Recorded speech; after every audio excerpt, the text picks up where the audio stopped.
एक राजा था। उसने एक सपना देखा। सपने में उससे एक परोपकारी साधु कह रहा था कि बेटा, कल रात को तुम्हें एक विषैला सांप काटेगा और उसके काटने से तुम्हारी मृत्यु हो जाएगी। वो सर्पमुख पेड़ की जड़ में रहता है।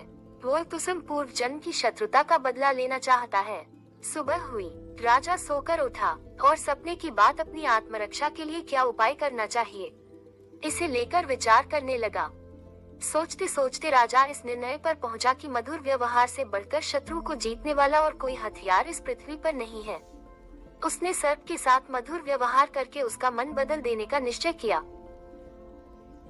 शाम होते ही राजा ने उस पेड़ की जड़ से लेकर अपनी शैया तक फूलों का बिछौना बिछवा दिया, सुगंधित जलों का छिड़काव करवाया, मीठे दूध के कटोरे जगह जगह रखवा दिए और सेवकों से कह दिया कि रात को जब सर्प निकले तो कोई उसे किसी प्रकार कष्ट पहुंचाने की कोशिश न करे। रात को सांप अपनी बाम्बी में से बाहर निकला और राजा के महल की तरफ चल दिया। वह जैसे आगे बढ़ता गया, अपने लिए की गई स्वागत व्यवस्था को देख देख कर आनंदित होता गया। कोमल बिछौने पर लेटता हुआ मनभावनी सुगंध का रसास्वादन करता हुआ जगह जगह पर मीठा दूध पीता हुआ आगे बढ़ता था। इस तरह क्रोध के स्थान पर संतोष और प्रसन्नता के भाव उसमें बढ़ने लगे। जैसे जैसे वह आगे चलता गया, वैसे ही वैसे उसका क्रोध कम होता गया। राजमहल में जब वह प्रवेश करने लगा तो देखा कि प्रहरी और द्वारपाल सशस्त्र खड़े हैं, परंतु उसे जरा भी हानि पहुंचाने की चेष्टा नहीं करते। यह असाधारण सी लगने वाले दृश्य देखकर सांप के मन में स्नेह उमड़ आया। सद्व्यवहार, नम्रता, मधुरता के जादू ने उसे मंत्रमुग्ध कर लिया था। कहाँ वह राजा को काटने चला था, परंतु अब उसके लिए अपना कार्य असंभव हो गया। हानि पहुंचाने के लिए आने वाले शत्रु के साथ जिसका ऐसा मधुर व्यवहार है, उस धर्मात्मा राजा को काटूं तो किस प्रकार काटूं?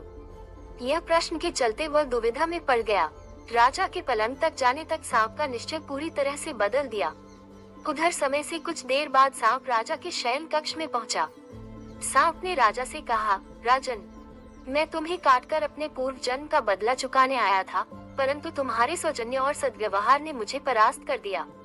अब मैं तुम्हारा शत्रु नहीं मित्र हूँ। मित्रता के उपहार स्वरूप अपनी बहुमूल्य मणि मैं तुम्हें दे रहा हूँ। लो, इसे अपने पास रखो। इतना कहकर और मणि राजा के सामने रखकर सांप चला गया। संक्षेप, यह महज कहानी नहीं, जीवन की सच्चाई है।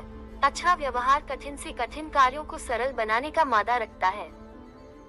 यदि व्यक्ति व्यवहार कुशल है तो वो सब कुछ पा सकता है जो पाने की वो हार्दिक इच्छा रखता है।